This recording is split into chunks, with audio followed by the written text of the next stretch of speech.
పెళ్ళైనా పండగైనా వేడుక ఏదైనా పట్టుచీరల ప్రత్యేక వేదిక వారాహి సిల్క్స్.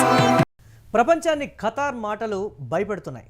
ఖతార్ ప్రభుత్వం ఒక సంచలన ప్రకటన అయితే చేసింది. యుద్ధం మరో 2 వారాలు కొనసాగితే బ్యారెల్ ముడి చమురు ధర $150 ఉండబోతోందని ఖతార్ మంత్రి చేసినటువంటి ప్రకటన పెను సంచలనంగా మారింది. ప్రపంచ దేశాలకు పెను సంక్షోభం పొంచి ఉంది అని ఖతార్ ముందుగా హెచ్చరిస్తోంది. ప్రస్తుతం బ్యారెల్కు దాదాపు $89 వద్ద చమురు ధర అయితే ట్రేడ్ అవుతోంది. రాబోయే రోజుల్లో గల్ఫ్కు కఠిన ఆంక్షల నేపథ్యంలో ఆయిల్ కేంద్రాలే లక్ష్యంగా ఇరాన్ కూడా దాడులు చేస్తోంది. ఇప్పటికే బహ్రెయిన్, యుఏఈలో ఇరాన్ అటాక్స్ అయితే జరుగుతున్నాయి. యుద్ధ భయంతో చమురు ఉత్పత్తిని గల్ఫ్ దేశాలు నిలిపివేసేటువంటి అవకాశాలు ఎక్కువగా ఉన్నాయని ఖతార్ పర్టికులర్గా చెప్తోంది. ఇప్పటికే బ్రిటన్లో భారీగా పెట్రోల్ ధరలు అయితే పెరిగిపోయాయి. భారత్లోనూ పెట్రోల్ ధరల పెంపు భయం అయితే వెంటాడుతోంది. క్రూడ్ ఆయిల్ ధర $150 చేరుకుంటే భారత్లో లీటర్ పెట్రోల్ ధర $300 చేరుకునేటువంటి అవకాశం అయితే ఉంది. దీనిపై మనతో మాట్లాడటానికి ప్రముఖ అనలిస్ట్ పన్నెం కోటేశ్వరరావు గారు మనతో సిద్ధంగా ఉన్నారు. వారితో ఒకసారి మాట్లాడదాం. కోటేశ్వరరావు గారు నమస్తే. నమస్తే. ఎస్, ఇప్పటిదాకా వినే ఉంటారు మీరు. ఖతార్ మంత్రి చేసినటువంటి ఒక్క ప్రకటనతోటి భారత్లో కానీ సంక్షోభం మొదలైతే లీటర్ పెట్రోల్ ధర $300 చేరుకునేటువంటి అవకాశం. తిరుపతిలో ఒక సంఘటన కూడా వెలుగు చూసింది. ఇప్పటికే ఆర్డర్లు ఏవి కూడా కమర్షియల్ గ్యాస్ సిలిండర్లకు సంబంధించి తీసుకోవడం లేదు అనేటువంటి ఒక మాట అయితే క్లియర్ కట్గా వినిపిస్తుంది. అంటే భారతదేశంలో కూడా మొదలైందనేటువంటి కోణంలోనే చూడొచ్చా? రాబోయే రోజుల్లో నిజంగానే ఎలా ఉండబోతోంది? ప్రభుత్వం చెప్తున్నటువంటి మాట ఏంటంటే మా దగ్గర ప్లాన్ బి ఉందని అయితే చెప్తోంది. మరి ఊరటనిచ్చేటువంటి మాట కింద చెప్తోందా, లేకపోతే నిజంగానే ప్లాన్ బి ఉందా అనేటువంటి ఒక మాట ఎలా చూడాలంటారు ఈ పరిణామాన్ని? ప్రభుత్వం దగ్గర అసలు ఏ ప్లాన్ ఉందో జనానికి ఎవరికి అర్థం కావట్లేదు. ఈ సంక్షోభం పట్ల ఏ వైఖరి తీసుకుంటుందో అర్థం కావట్లేదు. ఎప్పుడేం చేస్తున్నారు అనేటువంటిది కూడా జనానికి ఒక స్పష్టత అయితే లేదు. అందువల్ల ఏం కబుర్లు చెప్పినప్పటికీ ఏం జరుగుతుంది అనేటువంటిది తర్వాత మాత్రం మనం చెప్పగలం తప్ప ఈ ప్రభుత్వం నాయకుడు చెప్పేటువంటి మాటల్ని విశ్వసించడానికి లేదు అనేటువంటిది ముందుగా అర్థం చేసుకోవాలి. గురువారం నాడు ఢిల్లీలో జరిగినటువంటి ఒక కార్యక్రమంలో అమెరికా ఉన్నతాధికారి ఒకళ్ళు మాట్లాడుతూ అమెరికా ప్రయోజనాల కోసమే మేము భారత్తో ఒప్పందం చేసుకున్నాము, దానికే ప్రాధాన్యత ఉంటుంది. గతంలో మేము చైనాను అనుమతించినట్టుగా భారత్ను మాకు పోటీగా ఎదగడానికి మేము అనుమతించేటువంటి సమస్య లేదు అని చెప్పేసి కుండబద్దలు కొట్టినట్టు చెప్పాడు. మరి ఈ ప్రభుత్వం ఏం చెప్తా ఉంది? భారత ప్రయోజనాలను కాపాడుతాము, మన ప్రయోజనాలను కాపాడుతామని చెప్పి చెప్తా ఉంది. అదేవిధంగా ట్రంప్ 30 రోజుల పాటు మీరు భారత్ రష్యా నుంచి చమురు కొనుగోలు చేయొచ్చు, మేము అనుమతిస్తున్నామని చెప్పింది. ఇక మనకి ఏమన్నా యజమానే? మనం ఏమన్నా అమెరికా తొత్తులో బానిసలు? వాళ్ళు ఏది చెప్తే అది రష్యా దగ్గర నుంచి కొనమంటే కొనాలి, వద్దంటే మానేయాలా? ఏం మాట్లాడరు ఇట్లాంటి విషయాల మీద. అందుకని ప్రభుత్వం చెప్పేటువంటి మాటలు లేదా అధికారులు చెప్పేటువంటి మాటలను ఎట్లా నమ్మాలి అనేటువంటి సమస్య తలెత్తి. మీరు చెప్పారు ఖతార్ మంత్రి చెప్పాడని. మన ఖతార్ వాళ్ళు ఇటువంటి పరిస్థితి ఉన్నప్పుడు అమెరికా సైనిక స్థావరాలని తమ దేశంలో ఎందుకు అనుమతించాలి? ఖతార్కిను ఇరాన్కి వైరమేమీ లేదు కదా. ఎందుకని ఖతార్ ఆ విధమైనటువంటి వైఖరి తీసుకొని ఎవరి మీద ప్రయోగించడానికి సైనిక స్థావరాలను అక్కడ ఏర్పాటు చేయించింది? ఇలా అనేకమైనటువంటి సమస్యలు ఉన్న నేపథ్యంలో ఈ యుద్ధం ఎంతకాలం సాగుతుంది అనేది ఒక ప్రశ్న.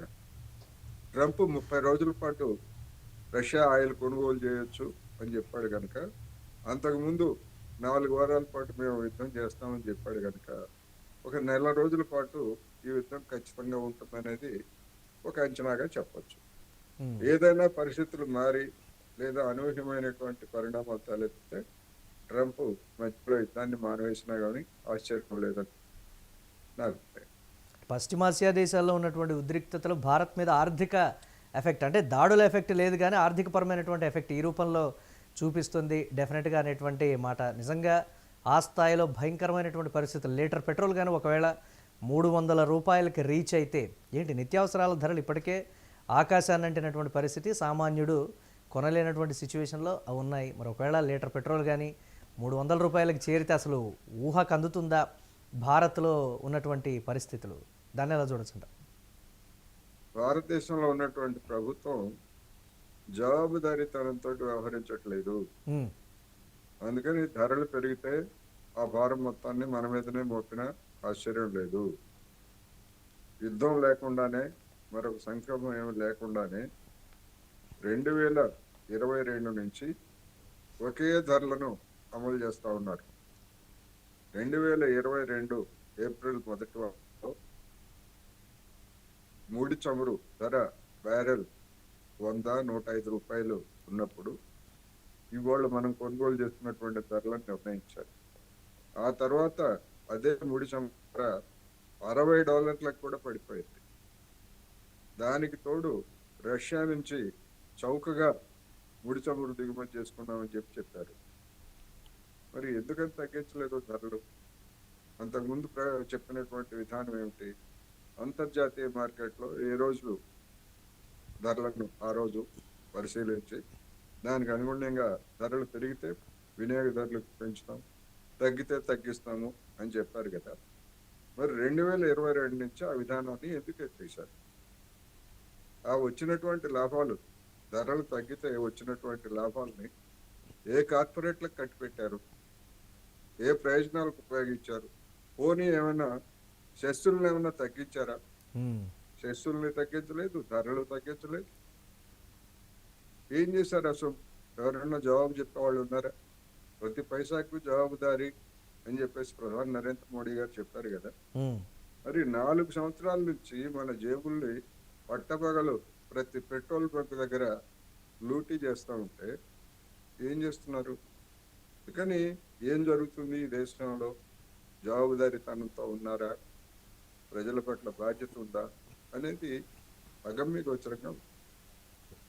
అంటే కొన్ని దేశాల్లో పరిస్థితులు ఈ విధంగా ఉన్నప్పుడు మన దేశంలో కూడా దాదాపుగా ఈ పెట్రోలు, డీజిల్ రేట్లు పెరుగుతాయనేటువంటి భయాలతోటి విపరీతంగా బంకుల వద్ద ట్యాంక్ ఫుల్ చేయించుకొని వెళ్ళిపోతూ ఉంటే అలా కూడా డిమాండ్ మనమే పెంచుతున్నాం అనేటువంటి ఒక ఇది ఉన్నప్పుడు ప్రభుత్వం నుంచి ఒక స్పష్టమైనటువంటి ప్రకటన, భయపడవద్దు మీరు ఇటువంటి ప్రకటనలు కానీ లేకపోతే ఇటువంటి భయాందోళనలు మీరు చెందొద్దని ఒక క్లారిటీ ఇచ్చేటువంటి ప్రయత్నం కూడా కామన్ మ్యాన్కి చేయటం లేదనేటువంటి ఒక విమర్శ ఉంది కదా కోటేశ్వరరావు గారు. ఆ కోణాన్ని ఎలా చూడాలంటారు మనం? అందుకనే జవాబుదారీతనంతో ఉన్నటువంటి ప్రభుత్వము జనాలకి అటువంటి అష్యూరెన్స్ ఇవ్వాలి. అవును. ఎన్ని రోజుల్లో ఇప్పుడు ఒకసారి నింపుకుంటారు ట్యాంకు, 2 సార్లు నింపుకుంటారు, అది అయిపోయేంత వరకు మళ్ళీ ఖాళీ కావాలి కదా. అవును. డ్రమ్ముల్లో పట్టుకొని తీసుకెళ్లి ఇళ్లలో పెట్టుకోలేరుగా. కానీ గవర్నమెంట్ అష్యూరెన్స్ ఇవ్వాలి, దానికి అవసరమైనటువంటి ఏర్పాట్లు చేయాలి. ప్రత్యామ్నాయ ఏర్పాట్లు చేస్తున్నారు, జనానికి విశ్వాసం కలిగించాలి ముందు. ఆ విశ్వాసం లేనప్పుడు వచ్చేటువంటి పుకార్లని నమ్మి జనం అనవసరమైనటువంటి కొనుగోళ్ళకి కూడా వెగబడేటువంటి అవకాశం ఉంది. మనం చూసాం. అది ఒక మన దేశంలోనే కాదు, అమెరికాలో బియ్యం పడతాయి అనగానే మొత్తం అంతా స్టోర్ల మీద ఎగబడి ఏ విధంగా జనాలు ఎగబడ్డారో మనం చూసాం కదా. అమెరికాలోనే అటువంటి పరిస్థితి ఉంటే మరి కమ్యూనికేషన్ లేనటువంటి బాగా వెళ్ళినటువంటి మన సమాజంలో చదువుకున్న వాళ్ళు కూడా అంటే ఇప్పుడు ఎలాగో మరో 4 వారాలు అక్కడ యుద్ధం కొనసాగుద్ది. మనం రష్యా నుంచి 30 రోజుల పాటు కొనుగోలు చేయొచ్చు కాబట్టి గతంలో రష్యా నుంచి ఏదైతే దిగుమతి చేశామో 3 ఇంతలు, అంటే ఒక రోజులో ఎంతైతే కొనుగోలు చేస్తామో ఒక 3 ఇంతలు ఎక్కువగా దిగుమతి చేసుకునేటువంటి పరిస్థితి ప్రస్తుతం భారత్ చేయబోతోంది అనేటువంటి మాట. ఎలాగో అవకాశం ఉంది కదా అని మరింత చౌకగా తీసుకునేటువంటి సిచ్యువేషన్లు, దాని ఎలా చూడాలి? మరింత చౌకగా తీసుకుంటారనే గ్యారంటీ ఏమీ లేదు. రష్యా కూడా రేటు పెంచేటువంటి ఛాన్సెస్ ఉంటాయా? డిమాండ్ మనది కనుక మధ్యలో వ్యాపారులు ఇప్పుడు చమురు ట్యాంకర్లు, కొన్ని మిలియన్ బ్యారెళ్ల చమురు ట్యాంకర్లు సముద్రంలో ఎటుపోవాలో తేలకెత్తున్నాయి. అవును. ఆ చమురు ట్యాంకర్ల నుంచి వాటిని కొనుగోలు చేయడానికి డొనాల్డ్ ట్రంప్ మనకి అనుమతి ఇచ్చాడు. అంతే తప్ప కొత్తగా రష్యా నుంచి దిగుమతులు కాదు. రష్యా నుంచి బయలుదేరి సముద్రంలో నిలిచిపోయినటువంటి ట్యాంకర్ల నుంచి మీరు కొనుగోలు చేయండి అని చెప్పాడు. అందుకని మరి వాళ్ళు ఆ వ్యాపారులు కొండెక్కి కూర్చుంటారు, ఎందుకంటే అవసరం మంది. అవును. రాయితీలు చెప్పి గ్యారెంటీ ఏముంది లేకుంది. మధ్యలో మిడిల్ మెన్, ఇప్పుడు అదానీ అంబానీలు ఎట్లాగైతే బిజినెస్ చేస్తున్నారో, ఆ ట్యాంకర్ల యజమానులు కావచ్చు లేదా ఇతర వ్యాపారులు కావచ్చు, మేమేం రాయితీ ఇవ్వం, మీకు సరుకు కావాలా లేదా చెప్పండి అంటారు. మ్మ్. అదే వార్తలు వచ్చాయి ఇవాళ. మ్మ్. ఎస్ అలాగే రాయితీల ఇప్పుడు గురించి ఎస్ ఎస్ చెప్పండి. మన డిమాండ్ని బట్టి ధర ఉంటుందని చెప్తున్నారు. మ్మ్.